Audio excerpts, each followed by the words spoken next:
Série Apocalipse, Revelando Esperança. Estudo número 12. O Apocalipse revela o segredo da morte. Segunda parte. Em Apocalipse 2, verso 8, Jesus se apresenta à igreja de Esmirna como o primeiro e o último, que esteve morto e tornou a viver. Ele sabe o que ocorre quando uma pessoa morre. A que, disse Jesus, se assemelha à morte? Ouçamos a resposta em João 11, versos 11 a 14 e versos 43 e 44. Assim falou, e depois disse-lhes: Lázaro, o nosso amigo, dorme, mas vou despertá-lo do sono. Disseram, pois, os seus discípulos: Senhor, se dorme, estará salvo. Mas Jesus dizia isto da sua morte. Eles, porém, cuidavam que falava do repouso do sono. Então Jesus disse-lhes claramente: Lázaro está morto. E, tendo dito isto, clamou com grande voz: Lázaro, vem para fora. E o defunto saiu, tendo as mãos e os pés ligados com faixas, e o seu rosto envolto num lenço. Disse-lhes Jesus: Desligai-o e deixai-o ir. Como vimos, Jesus, pessoalmente, em suas palavras, comparou a morte a um sono. Note-se que a palavra adormeceu está expressando inconsciência, como transparece de outras passagens bíblicas também. Por exemplo, Eclesiastes 9, verso 5, declara enfaticamente que os mortos não sabem coisa nenhuma. O Salmo 146, 4, falando da morte, diz: Nesse mesmo dia perecem todos os seus desígnios. Com isto, devemos deduzir que os mortos não podem intervir no que os vivos fazem, pois, conforme visto, eles estão no sono inconsciente da morte e não sabem coisa alguma. Ouçamos o que diz o sábio através de Eclesiastes 9, 5 e 6. Porque os vivos sabem que hão de morrer, mas os mortos não sabem coisa nenhuma. Nem tampouco terão eles recompensa, mas a sua memória fica entregue ao esquecimento. Também o seu amor, o seu ódio, a sua inveja já pereceram, e já não têm parte alguma para sempre, em coisa alguma do que se faz debaixo do sol. Vamos agora para Apocalipse 16, versos 13 e 14. E da boca do dragão, e da boca da besta, e da boca do falso profeta, vi sair 3 espíritos imundos semelhantes a rãs, porque são espíritos de demônios que fazem prodígios, os quais vão ao encontro dos reis da terra e de todo o mundo, para os congregar para a batalha naquele grande dia do Deus Todo-Poderoso. Ouçamos ainda Apocalipse 18, verso 23. E luz de candeia não mais luzirá em ti, e voz de esposo e de esposa não mais em ti se ouvirá, porque os teus mercadores eram os grandes da terra, porque todas as nações foram enganadas pelas tuas feitiçarias. A palavra de Deus vem nos alertar de que o inimigo, grande enganador e mentiroso, faz de tudo para nos iludir com relação aos mortos. Muitos são os caminhos espiritualistas que ensinam o contato dos vivos com os mortos e daqueles com estes, por meio de cerimoniais mediúnicos e outras formas. Mas, como vimos, o alerta das Sagradas Escrituras é contra as feitiçarias que o inimigo tem promovido em todo o mundo, em todo o tempo. Os mortos, conforme Eclesiastes, não sabem coisa nenhuma. Não há mais para eles amor, ódio, inveja, tudo isto pereceu.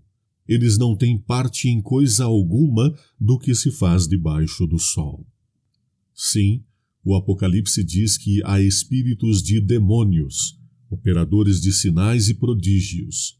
Esses demônios, inclusive, personificam as pessoas que morreram para enganarem aqueles que pensam estar em seu contato.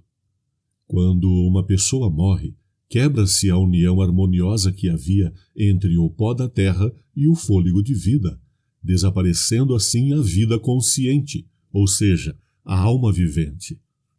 Por isso, é impossível que os mortos apareçam aos vivos. A Bíblia declara que eles não podem voltar à sua casa. Jó 7, 9 e 10. Não sofrem, nem desfrutam de nada. Eclesiastes 9, 6. Não podem aprender. Isaías 38, 18 e 19. Não podem glorificar a Deus. Salmo 115, 17. E é lógico que assim seja, pois para todas estas coisas é necessária a consciência ativa. Por esta razão, a Bíblia afirma que os que dizem falar com os mortos estão participando de um engano satânico. Inclusive, não se salvarão os que praticam a feitiçaria. Apocalipse 22, 15. Nem os que consultam os mortos, etc. Deuteronômio 18, 10 a 14. Quando o cristão tem dúvidas, deve consultar a Deus. Isaías 8, 19 e 20. Tudo o que deve importar a nós, prezados, é que Jesus tem poder sobre a morte.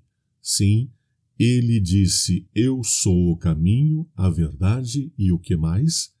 A vida. Apocalipse 1, verso 5, fala a respeito de nosso Senhor Jesus Cristo como o primogênito dos mortos, que na linguagem bíblica significa o mais importante, o primeiro ou preeminente. Considerando que ele não foi o primeiro a morrer, nem tampouco o primeiro a ressuscitar, Moisés foi ressuscitado no Antigo Testamento, e que também não foi o primeiro ressuscitado a ascender ao céu, o mesmo Moisés, depois de ressuscitado, ascendeu, como o demonstra o incidente do Monte da Transfiguração. Torna-se evidente que o sentido é outro. A expressão é equivalente à que se usa referindo-se aos governantes, quando se diz primeiro mandatário, ainda que tenha havido 200 mandatários antes dele. Outro exemplo, às vezes falamos da primeira-dama. Não é a primeira, pois Eva foi a primeira dama que houve na terra. Não obstante, por ser a esposa do presidente do país, se constitui na primeira-dama em importância. A ressurreição de Cristo é a primeira em importância, pois nos garante que haverá ressurreição e vida eterna para os crentes. 1 Coríntios 15, 3 e versos 20 a 23. Confia. Por isto é que ele tem a preeminência, é o primogênito dos mortos. A Santa Bíblia explica que os santos ainda não receberam a vida eterna. Isto pode ser confirmado em Hebreus 11, 39 e 40. Mas isso não quer dizer que não haja esperança para eles. Conforme podemos ver em Isaías 26, 19 e 1 aos Tessalonicenses 4, 14 a 16, haverá um grande acontecimento relacionado aos que morreram. Vejamos. Os vossos mortos e também o meu cadáver viverá e ressuscitará, afirma aí a passagem de Isaías. Se cremos que Jesus morreu e ressuscitou, assim também Deus, mediante Jesus, trará juntamente em sua companhia os que dormem, e os mortos em Cristo ressuscitarão primeiro, afirma-nos o apóstolo Paulo, na sua primeira carta aos Tessalonicenses. Como visto, há sim a previsão, a profecia bíblica de que haverá uma grande ressurreição para todos aqueles que dormem no Senhor. E, é claro, um dos momentos mais esperados é aquele em que, ao final do milênio, Jesus extinguirá definitivamente a morte. Vejamos o que nos diz Apocalipse 20, verso 14. Então a morte e o inferno, que quer dizer sepultura, foram lançados para dentro do lago de fogo. Esta é a segunda morte. Percebamos, a primeira morte aconteceu até e durante a segunda vinda de Cristo. Todas as pessoas que não suportarão ver a glória de Cristo morrerão pelo seu resplendor. No entanto, após o milênio, todas estas pessoas que morreram fora da salvação vão ressuscitar e, assim, reunidos novamente sob o comando de Satanás, procurarão atacar a cidade santa. Mas, nesse momento, ocorre a aniquilação total, plena e absoluta de Satanás, seus anjos maus, todos os seres humanos que rejeitaram a salvação em Cristo e também a aniquilação total de todas as consequências do pecado, sendo a maior delas, é claro, a morte. O apóstolo Paulo, escrevendo aos Coríntios, diz em 1 Coríntios 15, 26, o último inimigo a ser aniquilado é a morte. Em São João 3,16, o Senhor promete vida eterna só aos que nele creem. Assim, podemos crer, podemos esperar que, em breve, Jesus dará um grande presente a todos os seus fiéis seguidores. Qual será esse presente? Paulo nos responde em 1 Coríntios 15, 20 a 23. Cada um, porém, em sua própria ordem. Cristo, as primícias, depois os que são de Cristo, em sua vinda. Também Apocalipse 21, verso 4, nos revela qual será esse grande presente. E lhes enxugará dos olhos toda lágrima, e a morte já não existirá, já não haverá luto, nem pranto, nem dor. Sim, prezados, o grande presente é a vida eterna, que Ele mesmo nos dará, para estarmos com Ele pelos séculos sem fim. Àqueles que o aceitarem, Jesus prometeu ressuscitá-los no último dia.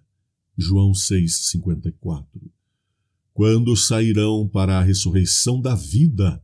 João 5, 28 e 29. A ressurreição do Senhor Jesus Cristo é nossa garantia de que Ele tem poder para cumprir o que prometeu. Pois bem, encerrando este estudo, que seja a tua decisão, havendo analisado com oração o que a Santa Bíblia ensina acerca do estado dos mortos, aceito pela fé a esperança cristã da ressurreição e peço ao meu Senhor que me conserve fiel para o glorioso dia da sua vinda. Amém.